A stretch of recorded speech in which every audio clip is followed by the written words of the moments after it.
The year is 1976, and George Lucas, a young director with a penchant for expansive, otherworldly stories, is piecing together some sort of quirky space opera / Western film thingy somewhere in Northern California. And to open this epic tale, Lucas imagined a title sequence that could stand out in the vast void of the cosmos and captivate audiences even before the first scene. Veteran title sequence designer Dan Perry, who in recent years had produced title sequences for The Exorcist and Taxi Driver, he created a logo for Lucasfilm that was intended to be used for this sequence. But Lucas wasn't so sure. So, enter Susie Rice, a graphic designer working for Cynager, the agency hired by Fox to develop the marketing materials for Star Wars. Rice had been responsible for logos for other Fox films that year, including Smokey and the Bandit. Rice noticed that no one in their design studio was too keen to take this gig. The agency's contract was with Fox, rather than with Lucas himself, and according to her, he'd been repeatedly rejecting image work, logos, and advertising. And Fox had been obligating him and the film budget to cover. The creative brief was to design a bid brochure, something Fox would send to cinemas to convince them to book the film. Rice said, "The logo was originally intended for the front cover of the bid brochure and for application to other print advertising and sales packaging materials. A shipping box for the brochure, some special tape with the logo repeating on it to seal that box, the logo, and the brochure itself." Rice was tasked with creating that logo type technically. But first, she needed a font for it. Rice booked a meeting with the director at Industrial Light and Magic, and in that meeting, Lucas said he wanted the type to be, I'm going to quote her here, very fascist, very intimidating. So, obviously, she started at the go-to font for fascists, Helvetica.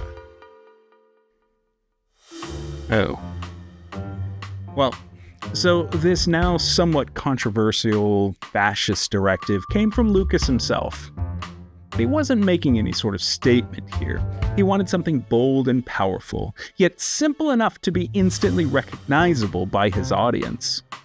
So, Rice drew inspiration from German typefaces used in World War II propaganda, particularly those designed by the renowned typographer Paul Renner.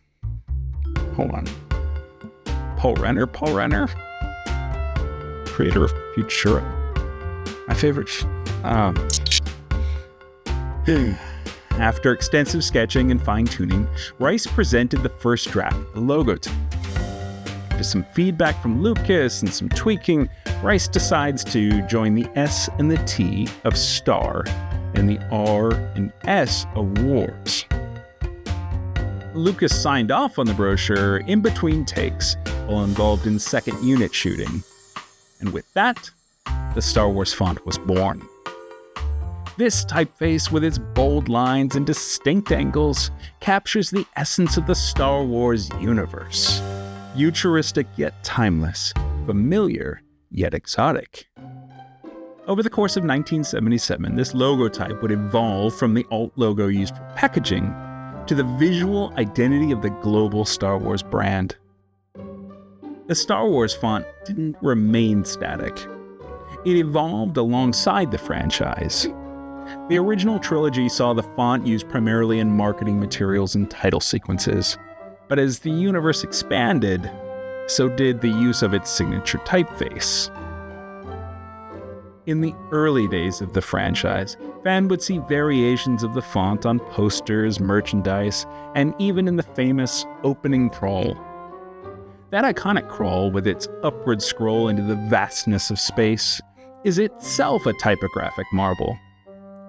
The text was set in a version of News Gothic, chosen for its readability and classic look. While not at all similar to the main Star Wars font, it does complement the logo's boldness with a more understated elegance. The prequel trilogy and the deluge of content that came after the Disney acquisition further expanded the typographic landscape of Star Wars. Designers played with variations of the font to reflect the evolving aesthetic of the series, adding new stylistic flourishes while maintaining the core elements that made the original so memorable. The fonts used in promotional materials, video games, books, and more paid homage to Rice's original design, ensuring a cohesive visual identity across the vast array of media. With the advent of the digital age, the Star Wars font found new life. Fans and designers alike began creating digital replicas of the iconic typeface, allowing anyone with a computer to add a touch of galactic flair to their projects. These fan-made fonts, often named stuff like Star Jedi to avoid lawsuits, became ubiquitous in Star Wars fan art, amateur films, and online communities. Lucasfilm recognized the demand, and they eventually released official digital versions of the Star Wars fonts, making them accessible to a broader audience. This move not only cemented the font's place in digital design, but also showcased Lucasfilm's appreciation for the creativity and enthusiasm of its fan base. Also their cash. The Star Wars font is more than just a collection of letters. It's a symbol of the franchise's enduring impact on popular culture. Its bold, geometric design captures the essence of the saga's epic battles, heroic characters, and timeless themes.